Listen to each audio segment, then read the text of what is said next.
জঙ্গলের গভীরে নিকষ কালো অন্ধকারে লুকিয়ে থাকা এক ছায়ামূর্তি ব্ল্যাক প্যান্থার।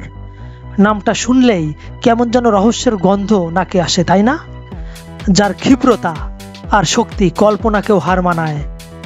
সে কি শুধুই একটা প্রাণী, নাকি তার কালো শরীরের আড়ালে লুকিয়ে আছে আরও গভীর কোনো সত্যি? আদিবাসীদের কিংবদন্তিতে ব্ল্যাক প্যান্থার কেন শুধুই এক পশু নয়, কেন তাকে ঘিরে তৈরি হয়েছে এত অবিশ্বাস্য সব লোকগাথা? চলুন আজ আমরা আফ্রিকার গভীর জঙ্গল থেকে ভারতের পশ্চিমঘাট পর্বতমালার আদিবাসী গ্রাম পর্যন্ত একটা লম্বা সফর করি। সেই সব গল্প শুনবো আজ, যা আপনাকে চমকে দেওয়ার জন্য যথেষ্ট। কিংবদন্তি এক, আফ্রিকার জঙ্গলের আত্মা। গল্পের শুরুটা হোক আফ্রিকার জঙ্গল থেকে। সেখানে ব্ল্যাক প্যান্থার কেবল একটি মাংসাশী প্রাণী নয়, সে শক্তি, সাহস আর আভিজাত্যের জীবন্ত প্রতীক।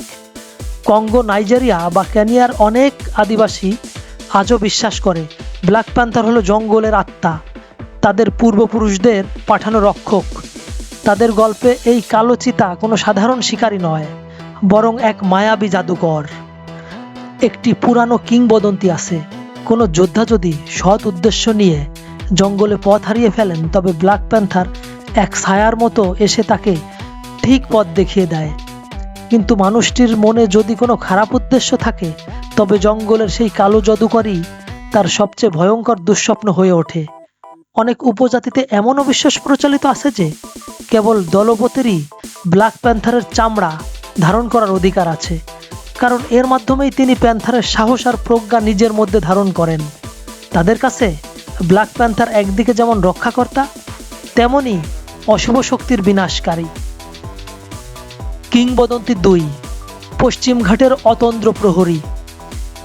আফ্রিকা থেকে সোজা চলে আসা যাক আমাদের ভারতে। এখানকার বিশাল পশ্চিমঘাট পর্বতমালা, যা বিশ্বের অন্যতম জীববৈচিত্র্যপূর্ণ এলাকা, সেখানেও ব্ল্যাক প্যান্থারকে ঘিরে জন্ম নিয়েছে অজস্র রহস্যময় গল্প। সলিগা এবং কুরুবার মতো আদিবাসী সম্প্রদায় ব্ল্যাক প্যান্থারকে রাতের রাজা বা জঙ্গলের অতন্দ্র প্রহরী বলে ডাকে। তাদের বিশ্বাস এই কালো চিতা সাধারণ কোনো বাঘ নয়। তাদের বিশ্বাস এই কালো চিতা সাধারণ চিতাবাঘের চেয়ে অনেক বেশি বুদ্ধিমান আর ধূর্ত। এক জনপ্রিয় গল্পে শোনা যায়, একবার পশ্চিমঘাটের জঙ্গলে এক অপদেবতার উপদ্রব শুরু হয়, যা গ্রামের পর গ্রাম ধ্বংস করে দিচ্ছিল। মানুষ যখন সব আশা প্রায় ছেড়েই দিয়েছে, ঠিক তখনই এক পূর্ণিমার রাতে জঙ্গলের গভীর থেকে বেরিয়ে আসে এক বিশাল কালো চিতা। সে একাই সেই অপদেবতার সাথে লড়াই করে গ্রামবাসীদেরকে রক্ষা করে। সেদিন থেকেই আদিবাসীরা বিশ্বাস করে ব্ল্যাক প্যান্থার হলো প্রকৃতির সেই শক্তি, যা পৃথিবীতে ভারসাম্য রক্ষার জন্য জন্মগ্রহণ করে। তারা ভাবে এই প্রাণী ইচ্ছা করলেই মানুষের রূপ নিতে পারে এবং জঙ্গলের সব গোপন রহস্য একমাত্র তারই জানা। আর এই রহস্য যে শুধু গল্প কথাতেই সীমাবদ্ধ নেই, তার প্রমাণ সম্প্রতি আমাদের বাংলার বক্সা ব্যাঘ্র প্রকল্প এবং কার্শিয়াংয়ের ব্ল্যাক প্যান্থারের দেখা পাওয়া। এই ঘটনা যেন সেই পুরানো বিশ্বাসগুলোকেই নতুন করে উস্কে দিয়েছে। কিংবদন্তি তিন, বাংলার লোককথার কালো বাঘ। বাংলায় ব্ল্যাক প্যান্থারকে নিয়ে নির্দিষ্ট কোনো পৌরাণিক গল্প সেভাবে খুঁজে পাওয়া না গেলেও লোকবিশ্বাসে এর ভয় আর বিস্ময় মেশানো অস্তিত্ব খুবই গভীর। গ্রাম অঞ্চলে আজও রাতের অন্ধকারে কোনো পোষা প্রাণী হারিয়ে গেলে তার জন্য প্রায়ই এক অদৃশ্য কালো বাঘকে দায়ী করা হয়। অনেকেই এই প্রাণীটিকে অশুভ শক্তির প্রতীক বা দুর্ভাগ্যের বার্তাবাহক হিসেবে দেখে। পুরনো দিনের শিকারীদের মুখে মুখেও এই কালো চিতার গল্প ফেরে। তারা বলতো এই প্রাণীটা নাকি সাধারণ বাঘ বা চিতার মতো গর্জন করে না, বরং নিঃশব্দে ছায়ার মতো শিকারের পেছনে ধাওয়া করে। তার জ্বলজ্বলে চোখের দিকে তাকালে নাকি শরীর অবশ হয়ে আসে।